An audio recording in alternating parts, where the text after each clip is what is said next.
মন্ত্রিসভা গঠন নিয়ে এখন বিএনপির ভেতরে চলছে আলোচনা। সামনে আসছে বিভিন্ন নাম। বেশ কিছু নেতা মন্ত্রী হচ্ছেন, সেটা প্রায় চূড়ান্ত।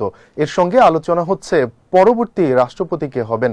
যদিও মেয়াদ এখনো শেষ হয়নি, তবে নতুন সরকার গঠনের পর বর্তমান রাষ্ট্রপতি মোহাম্মদ শাহাবুদ্দিন পদত্যাগ করতে পারেন।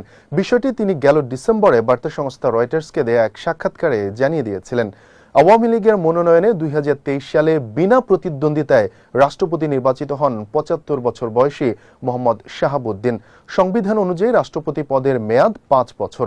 সেই হিসেবে 2028 সালের এপ্রিল পর্যন্ত মেয়াদ রয়েছে মোহাম্মদ শাহাবুদ্দিনের। যদিও সেই সময় পর্যন্ত তিনি পদে থাকছেন না, যা স্পষ্ট হয়েছে রয়টার্সের সঙ্গে তার সাক্ষাৎকারে।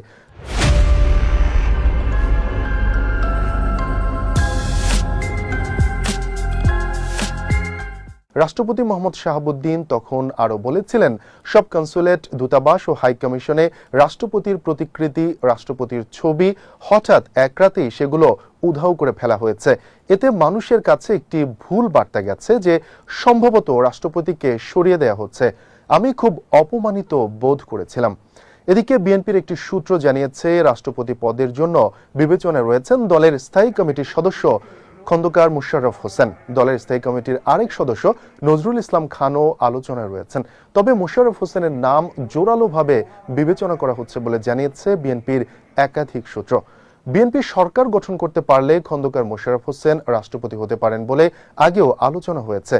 2023 সালে বগুড়ায় বিএনপির একটি বিভাগীয় সমাবেশে দলটির নেতা জিএম সিরাজ বলেছিলেন, বিএনপি সরকার গঠন করলে তারেক রহমান হবেন প্রধানমন্ত্রী আর রাষ্ট্রপতি হবেন খন্দকার মোশাররফ হোসেন।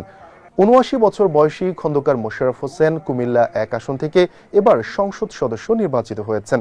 এর আগে চারবার সংসদ সদস্য হন তিনি। ঢাকা বিশ্ববিদ্যালয়ের ওয়েবসাইটে দেয়া তথ্য বলছে, খন্দকার মোশাররফ হোসেন বিশ্ববিদ্যালয়টির ভূতত্ত্ব বিভাগের অধ্যাপক ছিলেন। 1991 সালে নির্বাচনে জয়ী হয়ে তিনি জ্বালানি মন্ত্রী হন। 2001 সালে তিনি ছিলেন স্বাস্থ্যমন্ত্রী। মহান মুক্তিযুদ্ধের সময় যুক্তরাজ্যে থাকা অবস্থায় তিনি বাংলাদেশের প্রতি সমর্থন আদায়ে সংগঠকের ভূমিকায় ছিলেন। এদিকে বিএনপির একটি সূত্র বলছে, খন্দকার মোশাররফ দলের কার্যক্রমে কিছুটা কম সক্রিয়, নিজেকে কিছুটা আড়ালে রাখেন, যাতে তাকে নিয়ে রাজনৈতিক বিতর্ক তৈরি না হয়।